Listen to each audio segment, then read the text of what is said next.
నమస్తే, welcome to our channel. నేను మిషాల్ని. YCP వాళ్ళు మరో ఎత్తుగడ వేస్తున్నారు. నిజానికి చూసుకుంటే బీజేపీని బ్లాక్మెయిల్ చేస్తున్నారని వార్త అయితే వినిపిస్తుంది.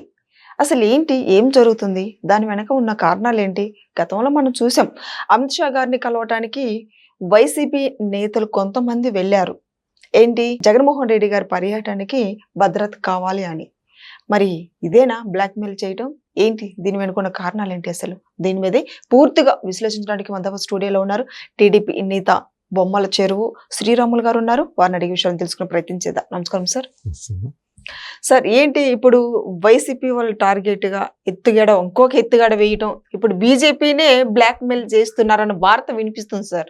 ఏంటి దాని వెనుకున్న కారణాలు ఏంటి సార్? అసలు ఇప్పుడు వైసీపీ పరిస్థితి ఎట్లుందంటే కేంద్రంలో రాష్ట్రంలో వాళ్ళ పార్టీ వాళ్ళ ఎంపీలు అతి తక్కువే కదా.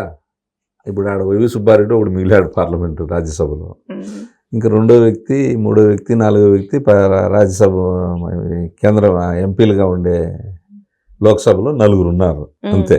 ఇక్కడ 12 మంది ఎమ్మెల్యేలు. వీళ్ళు అడకత్తెలో పోకర చెక్కలాగా ఇరకపోయారు.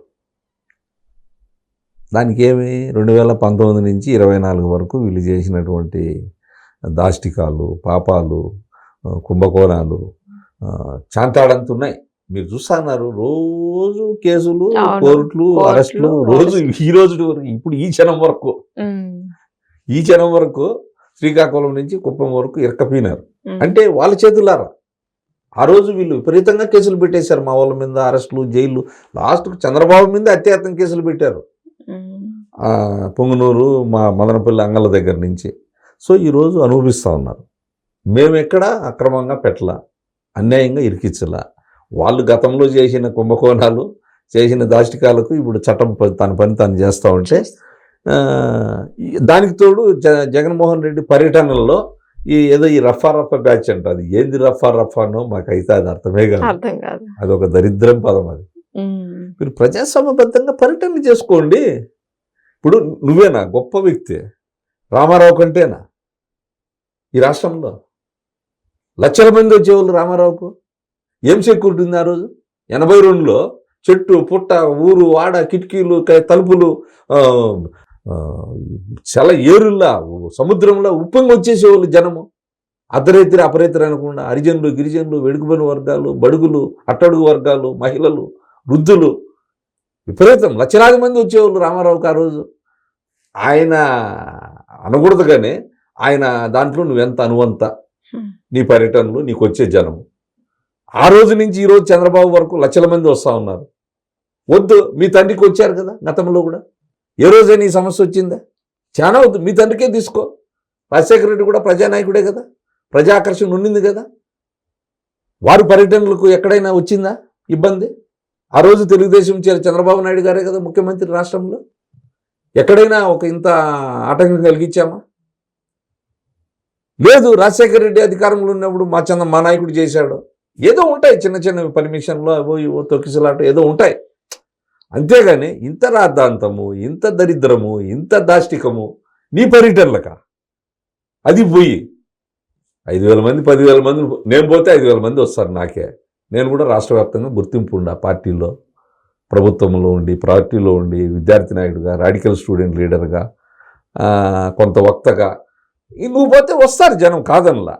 దానికి 5,000 10,000 మందిని పోగేసుకొని రఫా కొడుగులు ఎత్తుకోవడము, కొడుగులు ఎత్తుకోవడము. మీ వాళ్ళంతా రకరకాల, అందరూ సైకోలు అంటారు కానీ నాకు ఆ బుద్ధి పుట్టదు అనాలంటే. ఏంటి సార్, జగన్మోహన్ రెడ్డి వస్తున్నారంటే అసలు కలవటానికి బట్టలు విప్పుకొని మరి అక్కడ నగ్నంగా కార్ మీద సార్ ఒక అతనైతే షర్టు కూడా ఇప్పేసి మొత్తం వాని తల్లిదండ్రుల పరిస్థితి చూడమన్నాడు. పోయి వాని కొంప చూడమను, వాని ఊర్లో వాని పరిస్థితి చూడమన్నాడు. పోతే అవన్నీ బయట వస్తాయి. అంటే ఇట్లా బ్యాచ్ని తయారు చేసి, ఇప్పుడు బోరుగడ్డ నీళ్ళు తయారు చేశారు. ఇప్పుడు ఏముంది, రోడ్డుని పడ్డాడు, తల్లి భార్య బిడ్డలు. అప్పుడు తెలీదా? సేమ్ ఇంతే వీళ్ళు. ఇప్పుడు వాడు కూడా చింతాడ రవి. ఏంది వాడు వ్యవహారము? ఒక పోలీసుని కొట్టబోతావా నువ్వు? ఒక లేడీని, ఒక ఎస్ఐని చంపేయని పోతారా మీరు? చేసుకో పర్యటనలు అనేది కాదన్నా. నువ్వే మొదటి వ్యక్తి కాదు, నువ్వే చివరి వ్యక్తి కాదు. మరి ఈ పర్యటనలకి నీ పర్యటనలకి సెక్యూరిటీ దేనికి నీకు? నువ్వు పోయేది ప్రజా సమస్యల మీద పోతే నువ్వే ఒక సమస్యగా తయారైపోతున్నావు. ఇప్పుడు కేంద్రం బ్లాక్మెయిల్ చేయాలని చెప్పని ఈ రోజు ఏదో మీరే అడుగుతున్నారు. అది బ్లాక్మెయిల్ కాదు, దాసోహం, అడుక్కోవడం పోయి కేసులో పక్క ఉక్కిరిబిక్కిరి అయిపోతా ఉన్నారు. కేవలం నీకు 50 మంది పోలీసులు, ఒక ప్రతిపక్ష నాయకుడుగా, ఒక ముఖ్యమంత్రిగా ఇస్తా ఉంది ప్రభుత్వము. నీకు ఎక్కడ రోప్ వే పెడతా ఉంది? మీ వాళ్ళే జగన్ సీఎం, ఎట్లా జగన్ సీఎం రాష్ట్రంలో అరే 4 సార్లు చేసిన చంద్రబాబే మాజీ అయితే 3 సార్లు చేసిన చంద్రబాబునే మేము సీఎం మనము. మేము ఎక్కడ కూడా ఆయన ఒప్పుకోడు అంటే మెచ్యూర్ పాలిటిక్స్ చేయాలి, అనుభవంతో కూడిన పాలిటిక్స్ చేయాలి. రాష్ట్ర ప్రజలు గమనిస్తారు, దేశ ప్రజలు గమనిస్తారు, ప్రపంచవ్యాప్తంగా ఉండే తెలుగు ప్రజలంతా గమనిస్తారు. నీ పర్యటనలు ఏంది, నువ్వేంది, అక్కడ ఎక్కడ చూసినా ఇప్పుడు పవన్ కళ్యాణ్ పోతే రాదా సమస్య? ఎక్కడైనా ఈ మాదిరిగా ఉందా? ఆయన సీఎం నోరుమోయ్, సీఎం అన్నామంటే తాట తీస్తా, నిన్ను పార్టీని సస్పెండ్ చేస్తా అన్నాడు ఆయన. ఫస్ట్ పార్టీకి పని చేయండి, మనం గెలిచేది చూడండి అని. సరే నువ్వు గెలిచినావు, ఓడిపోయినావు, ఇప్పుడు జీర్ణించుకోలేకపోయినాడు. ఆర్గనైజ్డ్ ఇదంతా. పెళ్లికి పోతే పెళ్లిలో 4-5 వేల మంది వస్తారు కదా పెళ్లికి, అనంతపురము ఆడ ఈడ పోతా అన్నాడు కదా ఆయన. ఆడ కూడా సీఎం ఏంది నువ్వు? ఈ మావిగాను ఈ సీఎం ఏంది, నీ పర్యటనలు ఏంది, నీ అదేందో పనికిరాని బ్యాచ్లు మాట్లాడే మాటలు, పుట్యాలు నరికినట్లు, రఫా అన్నిట్లు, లాండ్ ఆర్డర్ ప్రాబ్లము నీకే ఎందుకు వస్తూ ఉంది? ఇప్పుడు మా లోకేష్ పోతే రారా 1000 మంది 1,00,000 మంది? మేము ఆర్గనైజ్ చేయాలంటే 1,00,000 మందిని చేస్తాము ఒక్కొక్క ఏరియాకి. మా లోకేష్ వస్తే అదే పద్ధతి. మనం అధికారంలో ఉన్నప్పుడు ప్రజలకు ఏం చేయాలా, పారదర్శకంగా ఎట్లా ఉండాలా, ప్రభుత్వం ఏం చేయాలనేది ఉండాలా. నువ్వు అపోజిషన్ వెలిగెత్తి చూపించు, మాట్లాడు. ఎక్కడ పోయినా రాద్ధాంతరమేనా? నువ్వు పోతాండేది దేనికి? జైల్లో ఉండే వాళ్ళను, పనికిరాని బ్యాచ్ను పరామర్శించేదానికి, వాళ్ళంతా పోగేసుకునేది. ఈ పెద్ద పని కాదు అది, 4,000-5,000 మందిని జమ చేసేదానికి.